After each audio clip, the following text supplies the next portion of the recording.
ഞങ്ങൾ ഗ്ലോബൽ വില്ലേജിൽ പോയത് മെയിനായിട്ട് ഫുഡ് ട്രൈ ചെയ്യണം, ഓരോ സ്ട്രീറ്റിൽ പോയിട്ട് ഫുഡ് ട്രൈ ചെയ്യണം. പിന്നെ എന്തെങ്കിലും എന്താ പറയുക ആഫ്രിക്കൻ പവലിയനിലൊക്കെ പോയിട്ട് എന്താ പറയുക ഇതൊക്കെ ട്രൈ ചെയ്യണം, മറ്റേ സ്ക്രബൊക്കെ ട്രൈ ചെയ്യണം എന്ന് വിചാരിച്ചിട്ട് പോയി. അങ്ങനെ ഫസ്റ്റ് ഞങ്ങൾ പോയ പാടന് എന്താ കഴിക്കുന്നതെന്ന് അറിയാം, ലുക്കിയാമത്ത്.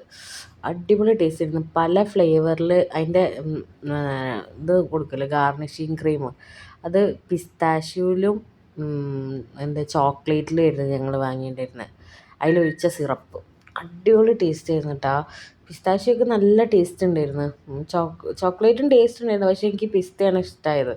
അത് കഴിഞ്ഞിട്ട് ഞങ്ങൾ പോകുമ്പോൾ പ്ലാൻ ചെയ്തതാണ് മറ്റേ ഇത് ട്രൈ ചെയ്യണമെന്ന്, മാംഗോ സ്റ്റിക്കി റൈസ്. അത്ര പ്രതീക്ഷ എന്താ പറയുക, വീഡിയോസിലൊക്കെ കാണുന്ന മാതിരി സൂപ്പറാവും വാവും എക്സ്പ്രഷനൊക്കെ വരും എന്നൊന്നും ഞാൻ വിചാരിച്ചിട്ടില്ല. പക്ഷേ അതൊരു സംഭവമാട്ടോ, ഭയങ്കര ടേസ്റ്റ് ആയിരുന്നു. ആ ഒരു റൈസിൻ്റെ അകത്ത് ഈ സിറപ്പ് ഇങ്ങനെ ഒഴിക്കുമ്പോൾ, കോക്കനട്ട് സിറപ്പാണ്, ആ സിറപ്പ് ഒഴിച്ചിട്ട് മാംഗോയും ഈ സ്റ്റിക്കി റൈസും ഈ സിറപ്പ് മിക്സായ റൈസും മാംഗോയും കൂടി ഒരുമിച്ച് കഴിക്കുക. ഒരു അടിപൊളി ടേസ്റ്റ്, നല്ല റൈസ് ഇട്ടാ. ആ റൈസ് ഇങ്ങനെ വെറുങ്ങനെ കഴിക്കാനും നല്ല ടേസ്റ്റ് ഉണ്ട്. ആ സിറപ്പിലിങ്ങനെ മുങ്ങി കിടന്നിട്ട് അതിങ്ങനെ വെറുങ്ങനെ കഴിക്കാനും നല്ല ടേസ്റ്റ് ഉണ്ടായിരുന്നു. അങ്ങനെ ഞങ്ങൾ 2 എണ്ണം വാങ്ങിയിട്ടുണ്ടായിരുന്നു. 2 എണ്ണം ഞങ്ങളെല്ലാവരും കൂടെ ഷെയർ ചെയ്തിട്ട് കഴിച്ച്.